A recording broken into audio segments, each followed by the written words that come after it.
देव वापस लेकर आएगा जब घर अपने वसुधा को, तब रास्ते में मिलने वाले हैं पंडित जी और उसके साथ साथ यहाँ पर चंद्रिका सिंह चौहान भी आने वाली हैं।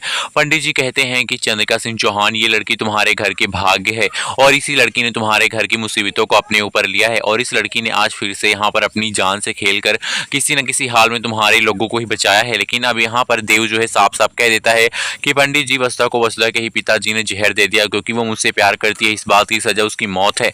और ये सुनकर चंद्रिका सिंह चौहान के होश उड़ जाते। चंद्रिका कहती है कि हनुमंत, क्या ये सच है? हनुमंत कहता है कि हाँ हुकुम, मैं नहीं चाहता था कि आपकी नाक कटे और आपके बेटे की शादी एक नौकरानी से हो, आप इस बात को एक्सेप्ट नहीं करेंगे, मुझे पता था, इसलिए मैंने मेरी वसु को जहर देकर मारना ही सही समझा। लेकिन चंद्रिका गुस्सा हो जाती है और कहती हैं कि किसी भी चीज़ का फैसला करने वाले तुम नहीं होते हो कि तुम किसी की जान ले लोगे फिर किसी को जहर दे दोगे, क्योंकि ये बात गलत है। और ये सुनकर कहीं ना कहीं हैरान हो जाता है हनुमंत और हनुमंत कहता है तो क्या आप मेरी बेटी को एक्सेप्ट कर लेंगी? वो कहती है नहीं, मैं आपकी बेटी को अपने घर की बहू तो नहीं बनाऊंगी, लेकिन इसका मतलब ये भी नहीं कि आप वसुधा की जान ले लें। अब भाई ये सुनकर हनुमंत जो है रोने लगता है, लेकिन कहीं ना कहीं देव जो है अपनी मासा से कह देता है कि मासा, मैं अगर शादी करूंगा तो सिर्फ वसुधा से ही करूंगा, वरना मैं किसी और से शादी नहीं करूंगा। अब भाई कहीं ना कहीं यहाँ पर ये सब देखकर हैरान हो जाती हैं चंद्रिका सिंह चौहान और कहती हैं कि पंडित जी, क्या यही लड़की हमारे घर की यहाँ पर रक्षक है जो कि मेरे ही बेटे के साथ शादी करना चाहती है? पंडित जी कहते हैं कि चंद्रिका, बात तो साफ है कि ये लड़की ही तुम्हारे घर में रहेगी तो तुम्हारी बेटे की और सबकी जिंदगी भी साफ रहेगी।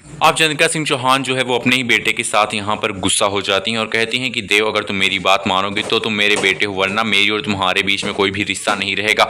अब देव जो है यहाँ पर बहुत ज्यादा गुस्से में दिखाई पड़ता है और कहता है कि मैं करूंगा तो सिर्फ वसुधा के साथ ही शादी, और मैं वसुधा से ही प्यार करता हूँ मासा।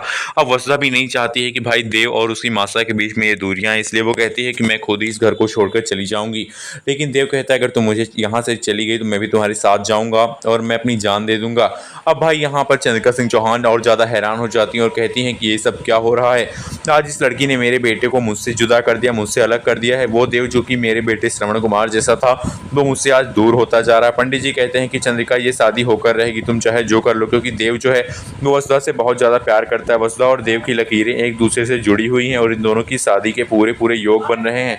अब भाई कहीं ना कहीं खुश हो जाती हैं यहाँ पर देव और वसुधा, लेकिन चंद्रिका सिंह चौहान कहती हैं कि पंडित जी, चाहे जो हो जाए, मैं इस शादी के लिए कभी भी तैयार नहीं होंगी। और अभी इस समय आपके एपिसोड में जो दिखाया जा रहा है कि वसुधा के बाबा सानी दे दिया है वसुधा को ही जहर। जहर खाने के बाद वसुधा हो गई है यहाँ पर बेहोश। अब यहाँ पर वसुधा को लेकर हॉस्पिटल जाने वाले हैं देव और अविनाश। आपको बता दें कि देव को सावित्री बुआ बता देती हैं कि इस चीज की सच्चाई जानने के बाद तुम्हारी और वसुधा की, उसके बाबा सानी यानी कि हनुमंत भाई सानी उसे जहर दे दिया है। अब भाई जब तक वहां पर देव पहुंचता है तब तक वसुधा वो जहर खाकर गिर चुकी होती है और वसुधा को उठाकर अपनी गोद में दौड़ता है यहाँ पर हॉस्पिटल के लिए देव। अब आप देखने वाले कि हनुमंत जो है वो रोते रोते बैठ जाता है और कहता है कि मेरी बेटी ने इतनी बड़ी गलती की थी, मैं देवी हुकुम के सामने अपनी नाक नहीं कटवाना चाहता था और ना ही मैं उनकी इज्जत को उछालना चाहता था कि देवी हुकुम के बेटे ने एक नौकरानी के साथ यहाँ पर प्यार का प्रसंग किया। अब भाई देव के साथ यहाँ पर वसुधा हॉस्पिटल जाती है। अब देव यहाँ पर वसुधा को लेकर हॉस्पिटल जब पहुंचता है तो वो बेहोश हो चुकी